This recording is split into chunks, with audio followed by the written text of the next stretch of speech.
Movie की शुरुआत होती है और हमें एक लड़की को दिखाया जाता है जिसका नाम एलिस होता है और ये हमारी मूवी का मेन कैरेक्टर है जो कि 3 सालों बाद चाइना से अपने शहर पर वापस लौट रही होती है। तभी हम देखते हैं कि रास्ते में कुछ बहुत सारे समुद्री लुटेरे उनके जहाज को घेर लेते हैं। यह देखकर एलिस के पायरेट उसे कहते हैं कि हमें आत्मसमर्पण कर देना चाहिए, लेकिन एलिस किसी भी हालत में अपने पिता के जहाज को नहीं खोना चाहती थी। इसीलिए हम देखते हैं कि एलिस जहाज की स्पीड को बहुत ज्यादा बढ़ा देती है। तभी उसे पता चलता है कि जहाज के सामने बहुत बड़े पत्थर हैं, इसीलिए वह जहाज के टॉप पर चढ़कर पर्दों को खोल देती है। जिसके बाद सामने आ रहे पत्थर से बचने के लिए एलिस पर्दों की रस्सी को काट देती है और जहाज को दूसरे डायरेक्शन में बदल देती है। ऐसा करके वो अपने साथ साथ सभी साथियों की जान को भी बचा लेती है। जब एलिस अपने शहर में पहुंचती है तो सबसे पहले वह अपने मॉम से मिलती है। तभी उसे पता चलता है कि लॉर्ड स्कॉट की डेथ हो चुकी है और उसका बेटा हैमिस, जिसको एलिस ने शादी के लिए रिजेक्ट कर दिया था, उनके सारे बिजनेस पर कब्जा कर लिया है। आगे हम देखते हैं कि हैमिस के घर में पार्टी चल रही होती है। यहाँ पर एलिस को पता चलता है कि उसने शादी के लिए मना कर दिया था, इसीलिए हैमिस एलिस से रिजेक्शन का बदला लेना चाहता है और एलिस के वहाँ ना होने का फायदा उठाता है। उसने एलिस की माँ की कंपनी के सारे शेयर खरीद लिए थे। अब वो एलिस के सामने एक ऑफर रखता है और कहता है कि अगर तुम अपने घर को वापस चाहती हो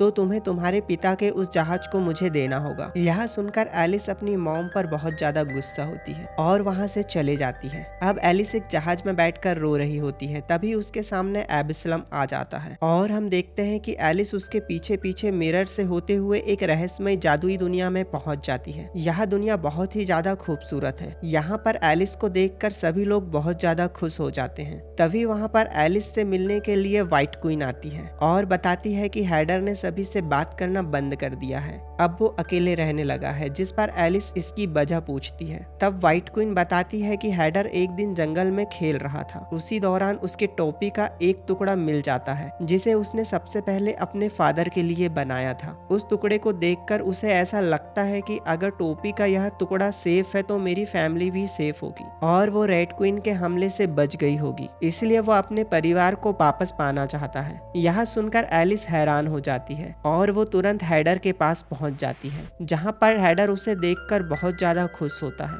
और उसे वह बताता है कि जब वह गुस्से से घर छोड़कर चला गया था तभी बेडली के ड्रैगन ने हमारे इलाके में हमला कर दिया था और मुझे अपने पिता से माफी तक मांगने का मौका नहीं मिला। इसीलिए मैं मिलकर उनसे माफी मांगना चाहता हूँ और मुझे यकीन है कि वो अभी तक जिंदा है। यह सुनकर एलिस उसे कहती है कि तुमने ही बताया था कि ड्रैगन के हमले में तुम्हारी फैमिली मारी गई है। यह सुनकर हैडर उसे कहता है कि तुम असली एलिस नहीं हो, क्योंकि मैं अपनी एलिस को जानता हूँ, वो मेरी हेल्प करती। यह कहकर वो एलिस को वहाँ से बाहर निकाल देता है। अब हम एलिस को देखते हैं जो व्हाइट क्वीन के पास पहुँच जाती है और पूछती है कि हैडर को ठीक करने के लिए हमें क्या करना चाहिए। यहाँ पर व्हाइट क्वीन उसे बताती है कि इसका एक ही रास्ता है कि हमें टाइम ट्रेवल करके उसी वक्त में जाना होगा जिस वक्त में हैडर के परिवार पर ड्रैगन ने हमला किया था और उन्हें किसी भी तरह बचाना होगा। यह काम तुम्हारे अलावा कोई नहीं कर सकता है क्योंकि तुम हमारी दुनिया से नहीं हो। अगर हमारी दुनिया से कोई भी टाइम ट्रेवल करता है और उस वक्त में जाता है तो अगर हमारी दुनिया से कोई भी टाइम ट्रेवल करके उस वक्त में जाएगा और उस पुराने वक्त को देख लेगा तो पूरी दुनिया डिस्ट्रॉय हो जाएगी। अब क्योंकि तुम उस हमले के वक्त उस दुनिया में नहीं थी इसीलिए तुम वहां पर जा सकती हो और तुम्हें वहां जाकर कोई नुकसान भी नहीं होगा। व्हाइट क्वीन की बात सुनकर एलिस मान जाती है, जिसके बाद एलिस घड़ी के अंदर चले जाती है जहां पर टाइम यानी समय नाम का एक इंसान रहा करता था। उसके पास टाइम मशीन थी जिससे कि वह जादुई दुनिया को संभाला करता था। एलिस उसकी घड़ी के अंदर चले जाती है जहां जाने पर टाइम का महल दिखाया जाता है जो देखने में काफी ज्यादा खूबसूरत होता है। वहाँ का सीन बहुत ही खूबसूरत होता है। एलिस समय से मिलकर अपनी परेशानी को उसे बताती है। यहाँ पर समय उसकी बात को नहीं सुनता और उसे वहाँ से भगा देता है। अब रास्ते में हमें रेड क्वीन दिखाई देती है जो कि इस महल पर रह रही होती है। दरअसल समय को पहले से ही उस पर क्रश था, यानी कि अब वो समय के साथ रहती है। यहाँ हमें रिवील होता है कि जैसे ही व्हाइट क्वीन ने रेड क्वीन को जादुई दुनिया से बाहर निकाला था वैसे ही समय ने रेड क्वीन को अपने महल में जगह दे दी थी। ये देखकर एलिस एलिस काफी ज्यादा शॉक हो जाती है। वहीं पर रेड क्वीन भी समय से टाइम मशीन मांग रही होती है ताकि वो पिछले वक्त में जाकर व्हाइट क्वीन से अपनी बेइज्जती का बदला ले सके, लेकिन समय उसे टाइम मशीन नहीं देता है और उसे मना कर देता है। वहीं हम एलिस को देखते हैं जो छुपते छुपाते वहां पर चले जाती है जहां पर टाइम मशीन रखी होती है जो कि मोती की तरह दिखाई दे रही होती है, और एलिस उसे उठा लेती है। ऐसे करते ही समय को उसके बारे में पता चल जाता है और वह उसे रोकने के लिए निकल जाता है। इधर हम जादुई रोबोट को देखते हैं जो एलिस के ऊपर हमला कर देते हैं। इनसे बचने के लिए एलिस वहां से भागने लगती है। इसी भाग दौड़ में उसके हाथ से मोती नीचे जमीन में गिर जाता है और वह टाइम मशीन में बदल जाता है। ऐसा होते ही एलिस उसके अंदर सवार हो जाती है और टाइम ट्रेवल के लिए निकल जाती है। लेकिन तभी वहां पर समय आ जाता है और ये देखकर वह काफी ज्यादा गुस्सा होता है। इधर हम एलिस को देखते हैं जो टाइम मशीन की सहायता से व्हाइट क्वीन के पिता की दुनिया में पहुंच जाती है जहां पर व्हाइट क्वीन के पिता राजा होते हैं। यहाँ पर एलिस हैडर से मिलती है जो इस वक्त में एलिस को नहीं जानता था, इसीलिए वो उसे नहीं पहचान पाता है। अब ये वही टाइम था जब रेड क्वीन को ताज पहनाया जा रहा था, इसीलिए सभी लोग महल की तरफ जा रहे होते हैं। अब रेड क्वीन को ताज पहनाया जाता है। तब हम देखते हैं कि रेड क्वीन का सर बड़ा होने के कारण ताज टूट जाता है। यह देखकर हैडर हंसने लगता है और हम देखते हैं कि यह सब देखकर सभी लोग भी हंसने लगते हैं, जिससे रेड क्वीन को भी बहुत ज्यादा गुस्सा आता है और वो सबको मारने का हुक्म देने लगती है। लेकिन उसके पिता उसे ऐसा करने के लिए मना कर देते हैं और उसके पिता कहते हैं कि तुम्हारे गुस्से की वजह से तुम्हें रानी नहीं बनाया जाएगा, और उसके पिता कहते हैं कि तुम्हारी गुस्सा की वजह से तुम रानी नहीं बन पाओगी, इसीलिए वह व्हाइट क्वीन को रानी बना देते हैं। यह सुनकर रेड क्वीन को बहुत ज्यादा गुस्सा आता है। यह सुनकर रेड क्वीन बहुत ज्यादा गुस्सा हो जाती है और सबको मारने की धमकी देने लगती है और सबको मारने की धमकी देकर वहां से जाने लगती है। जिसके बाद हैडर का पिता हैडर से कहता है कि यह सब तुम्हारी वजह से हुआ है और यह सारे बवाल का कारण तुम ही हो। आज के बाद तुम मुझे अपनी शक्ल को मत दिखाना। जिसके बाद हैडर वहां से चले जाता है। जिसके बाद हम हैडर को देखते हैं जो अपने सामान को उठाकर वहां से जाने लगता है। तभी रास्ते में एलिस उसे रोक लेती है और उससे कहती है कि तुम अपनी फैमिली को खतरे में छोड़कर जा रहे हो। यदि तुम आज उन्हें नहीं बचाओगे तो सारी उम्र पछताओगे। यदि आज तुमने उन्हें नहीं बचाया तो इसका पछतावा तुम्हें सारी जिंदगी होगा। लेकिन वो एलिस की कोई भी बात नहीं सुनता और वहां से चले जाता है। इधर हम एलिस को देखते हैं जो उसके पिता को बचाने के लिए अकेले ही निकल जाती है। लेकिन वहां पर पहुंचकर वो व्हाइट क्वीन की बात को सुनने लगती है, जहां पर व्हाइट क्वीन बता रही होती है कि दरअसल बचपन में रेड क्वीन के सर में चोट लग गई थी, जिसकी वजह से उसका सर ऐसा हो गया है। तभी एलिस सोचती है कि अगर वो टाइम ट्रेवल करके उसके बचपन में पहुंच जाए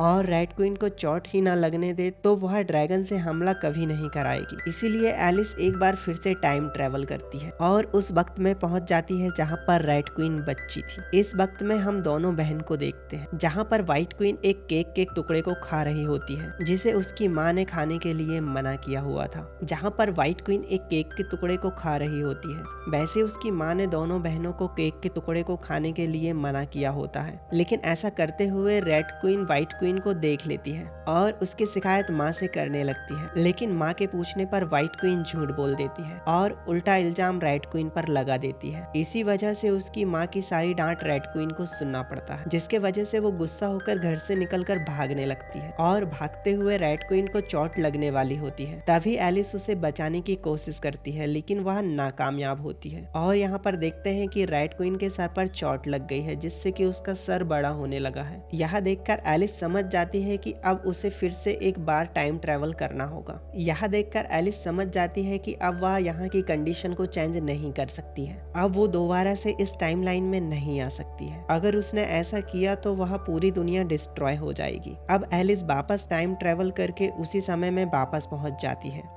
जब ड्रैगन हैडर के परिवार पर हमला कर रहा होता है। लेकिन वह देखती है कि हमले से पहले कुछ सिपाही हैडर के परिवार को बंदी बना लेते हैं और उन्हें अपने साथ लेकर जाने लगते हैं। यह देखकर एलिस समझ जाती है कि हैडर का परिवार अभी भी सुरक्षित है और उसका परिवार अभी भी जिंदा है। जिसके बाद एलिस तुरंत से टाइम ट्रेवल करके प्रेजेंट टाइम पे आ जाती है और आकर सीधे हैडर के पास पहुंच जाती है। लेकिन यहाँ पहुंचकर उसे पता चलता है कि हैडर की कंडीशन बहुत ज्यादा खराब हो गई है। अगर जल्दी उसका परिवार को नहीं खोजा गया तो वह मारा जाएगा। यहाँ पर एलिस उसे बताती है कि तुम्हारा परिवार जिंदा है और रेड क्वीन के कब्जे में है और हमें उन्हें बचाना होगा। यह सुनकर सुनकर हैडर होश में आ जाता है। फिर अपने परिवार को बचाने के लिए वह रेड क्वीन के महल की तरफ निकल पड़ते हैं। इधर हम रेड क्वीन को देखते हैं जो उन्हें आता हुआ देखकर समझ जाती है कि यह लोग यहाँ पर क्यों आ रहे हैं। इधर हम हैडर को देखते हैं जो महल पर पहुंचकर अपने परिवार को ढूंढने लगता है, लेकिन उसका परिवार उसे कहीं भी नहीं मिलता है। इस बात से हैडर बहुत ज्यादा दुखी हो जाता है, लेकिन तभी उसकी नजर एक कांच के बॉक्स में पड़ती है जिसके अंदर चींटियों को रखा जाता था,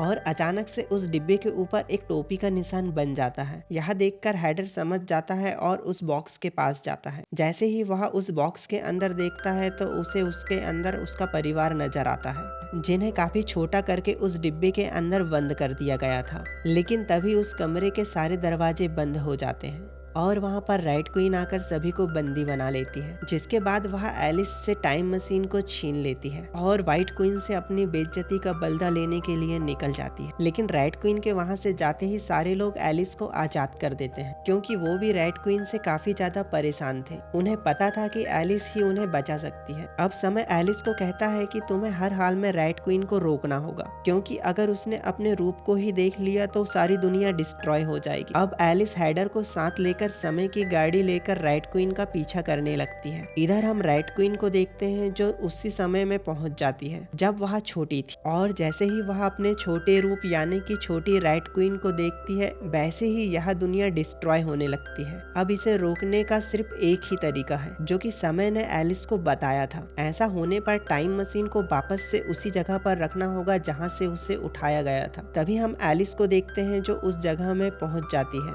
और उस मोती को लेकर वापस से उसी जगह पर रखने के लिए निकल जाती है, जिसके पीछे हम पूरी दुनिया को बर्बाद होते हुए देखते हैं, जिससे उसके सारे दोस्त मारे जाते हैं। इधर टाइम भी डिस्ट्रॉय होती हुई दुनिया का हिस्सा बन जाता है, लेकिन हम एलिस को देखते हैं जो अपने टारगेट को पूरा करने की कोशिश करती है। इससे पहले वह उस मशीन को उस जगह में रख पाती, इससे पहले वह पूरी तरह जम जाती है और यह दुनिया खत्म हो जाती है। तभी इस कहानी में बहुत बड़ा ट्विस्ट आता है। हम देखते हैं कि उस मोती से एक चिंगारी निकलकर उस मशीन से टकरा जाती है और इस चिंगारी की वजह से यह दुनिया वापस से ठीक होने लगती है। साथ ही एलिस और उसके दोस्त भी जिंदा हो जाते हैं और हम हैडर को देख पाते हैं कि वह पूरी तरह से ठीक हो जाता है। वहीं पर हम व्हाइट क्वीन को देखते हैं जो रेड क्वीन से अपनी गलती की माफी मांगती है और उसे गले लगा लेती है, जिससे रेड क्वीन का गुस्सा भी खत्म हो जाता है, क्योंकि वो भी बस इतना ही चाहती थी। तभी हम देखते हैं कि हैडर वहाँ पर आ जाता है और अपने परिवार को ठीक करने के लिए कहता है, जिसके बाद रेड क्वीन उसके परिवार को बड़ा कर देती है और ये सभी लोग खुशहाल भरी जिंदगी जीने लगते हैं। इधर हम एलिस को देखते हैं जो अपनी दुनिया पर वापस आने की तैयारी करने लगती है। हालांकि यहाँ पर हैडर उसे रोकने की कोशिश करता है, लेकिन एलिस नहीं रुकती और अपनी दुनिया में वापस आ जाती है। वापस आकर वो देखती है कि हैमिस उसकी माँ से साइन करने के लिए कहता है। तभी वहाँ पर एलिस पहुँच जाती है जो अपनी माँ से नाराज नहीं होती। यह देखकर उसकी माँ भी खुश हो जाती है और हैमिस के पेपर फाड़ देती है और एलिस के बिजनेस में हाथ बटाने का प्रॉमिस करती है, जिसके बाद यह लोग काम में लग जाते हैं। इसी के साथ यह मूवी यहाँ पर एंड हो जाती है।